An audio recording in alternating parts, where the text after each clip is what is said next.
Good morning all of. आज मैं दिलीप अवस्थी। हम लॉकडाउन की वजह से सभी जानते हैं कि घरों में सभी लोग कैद हैं और ऐसी कंडीशन पर क्लास से कोर्स करवाना तो संभव नहीं है। तो हमने इस सोचा कि इस ऑनलाइन माध्यम से या आदर्श माध्यम से आपका कोर्स पूरा क्या किया जा सकता है, करवाया जा सकता है। तो इसी के क्रम में आज हम स्टार्ट करने वाले हैं और ये सिर्फ उन लोगों के लिए काफ़ी बेनिफिट है जो मोस्टली 2020 पीएससी की तैयारी कर रहे हैं और मेंस के लिए तैयारी कर रहे हैं, प्रिपेयर कर रहे हैं। तो उनके लिए आज का जो टॉपिक है, आज जो स्टार्टिंग करने वाले हैं हम, आज स्टार्टिंग करने वाले हैं हम अर्थव्यवस्था। क्लियर? अर्थव्यवस्था।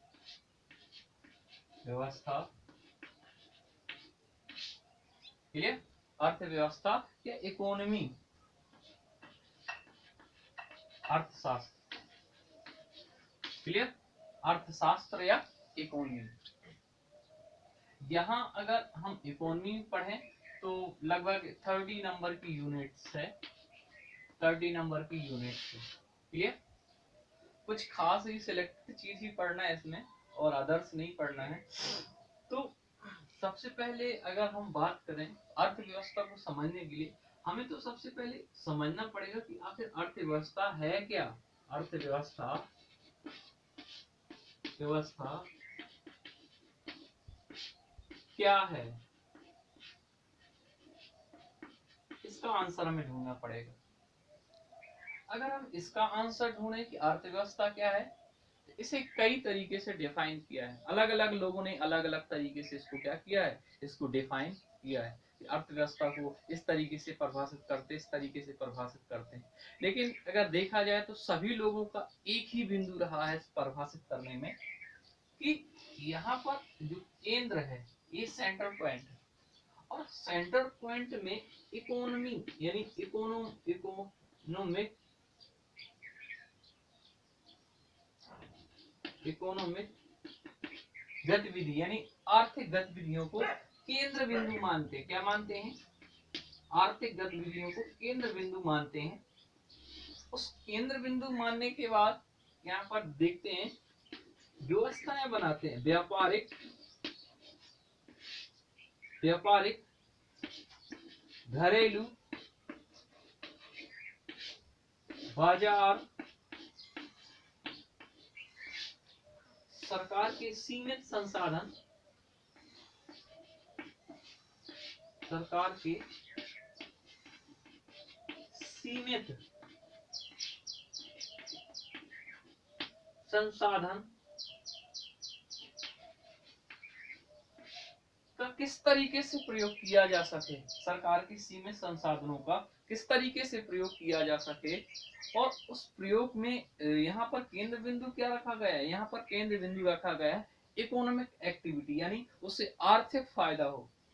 इस केंद्र बिंदु को रख करके जो घरेलू व्यापारिक बाजार या सरकार सीमित संसाधनों के आधार पर यहाँ पे तीन चीज करती है। यहाँ पे उत्पादन करती है, उत्पाद, उपभोग और वितरण किस तरीके से करना है। इन सारी एक्टिविटी, इन सारी क्रियाकलापों को हम अर्थव्यवस्था कहते हैं। क्लियर? तो यहाँ पर जो हमारा केंद्र बिंदु है, केंद्र बिंदु अर्थ यानी कि अगर देखा जाए तो किसको ध्यान में रखकर हम बना रहे हैं, अर्थ को ध्यान में। और जब यहाँ अर्थ की मैं बात करता हूँ तो अर्थ का मतलब यही होता है पैसा, कि किस तरीके से फायदा हो। घरेलू बाजार, घरेलू उद्योग है, व्यापारिक उद्योग है, इन सभी को ध्यान में रख करके क्या करते हैं हम, एक्टिविटी को बनाते हैं।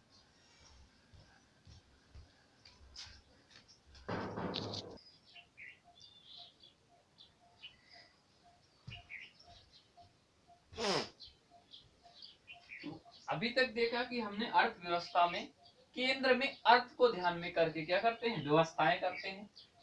अब इन व्यवस्थाओं में क्वेश्चन आते हैं, हमें उत्पादन में क्या करना है, उत्पादन में आखिर क्या करना है।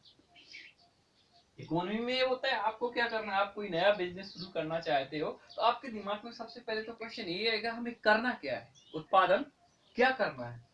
यानी क्या उत्पादन जब की बात करें तो यानी या तो सेवाएं, कौन सी सेवाएं? उत्पादन। तो क्या करना है? क्लियर? पहला क्वेश्चन क्या आएगा हमारे सामने कि हमें क्या करना है। दूसरी बात, क्यों करना है, आखिर उत्पादन क्यों करना है, या सेवाएं का उत्पादन क्यों करना है, कितना करना है। कोई बिजनेस शुरू कर रहे हो तो आपके दिमाग में ये तो आएगा कि आखिर कितना करना है। ऐसा तो है नहीं, आप कोई चीज स्टार्टिंग करना चाहते हो, कोई अर्थ को ध्यान में रख कोई बिजनेस शुरू करना चाहते हो तो आपको ये तो क्वेश्चन आएगा कि आखिर कितना करना है, यानी उत्पादन करना है, हमें बनाना है या कुछ भी करना है तो आखिर कितना करना है। फॉर एग्जाम्पल, आप एक ऑटोमोबाइल इंडस्ट्री खोलना चाहते हो तो आपके दिमाग में होना चाहिए कि हमें कितनी गाड़ियां बनाना है, 4 व्हीलर 1000 बनाना है, 10,000 बनाना है। ऐसा तो है नहीं, डिमांड है आपकी 1000 की, आपने 1 लाख बना के रख दी।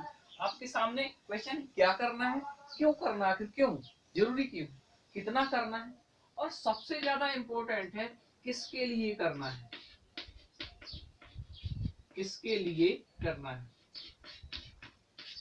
इन चीजों को ध्यान में रख करके हम पॉलिसियां बनाते हैं, यानी पॉलिसी बनाते हैं, यानी नीतियां बनाते हैं। और उन नीतियों से डिमांड और सप्लाई क्या पूरी होती है, डिमांड और सप्लाई, यानी मांग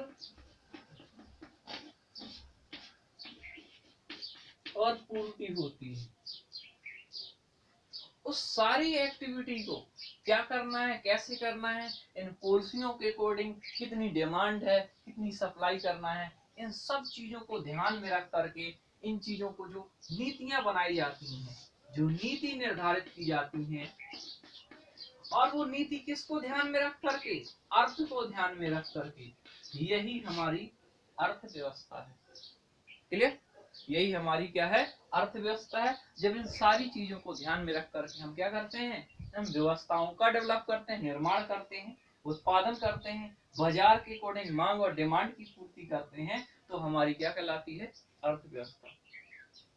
अब अगर अर्थव्यवस्था में हम, अर्थव्यवस्था तो हमने देख लिया, अब हम देखेंगे कि अर्थव्यवस्था में आखिर किस तरीके की व्यवस्थाएं हैं। क्लियर? इनको क्लासिफिकेशन करेंगे, टाइप ऑफ इकोनॉमी। नेक्स्ट हमारा है इसी में टाइप्स ऑफ इकोनॉमी, यानी अर्थव्यवस्था के प्रकार क्या है, आखिर प्रकार क्या है। क्लियर? तो हम प्रकार में देखेंगे कि मोस्टली कितने प्रकार की अर्थव्यवस्थाएं। क्लियर? तो सबसे पहले अगर हम देखते हैं, सबसे पहले तो सरकार की भूमिका के अकॉर्डिंग, किसके अकॉर्डिंग, यानी सरकार के रोल के अकॉर्डिंग, सरकार की भूमिका, यानी जिसमें सरकार का क्या हो, रोल हो, भूमिका, उसके अकॉर्डिंग देखेंगे। तो उसके अकॉर्डिंग अगर देखेंगे तो हमारा है पूंजीपति। कौन सी व्यवस्था है हमारी, पूंजीपति, और जिसे बोलते हैं कैपिटलिस्ट। क्या बोलते हैं, जिसे बोलते हैं हम कैपिटलिस्ट। क्लियर? जिसे बोलते हैं हम कैपिटलिस्ट व्यवस्था। क्लियर? दूसरी है, ये तो पहली हो गई, दूसरी है समाजवादी। दूसरी क्या है हमारी, समाजवादी, सोशलिस्ट, सोशलिस्ट व्यवस्था। और तीसरी है हमारी मिश्रित, मिश्रित व्यवस्था, जिसे बोलते हैं मिक्स्ड इकोनॉमी। क्लियर? तो कितने टाइप की हैं जहां पर सरकार का दो रोल है, पहली है कैपिटलिस्ट और दूसरी है समाजवादी, सोशलिस्ट, और तीसरी कैसी है, तीसरी है हमारी मिक्स इकोनॉमी। क्लियर?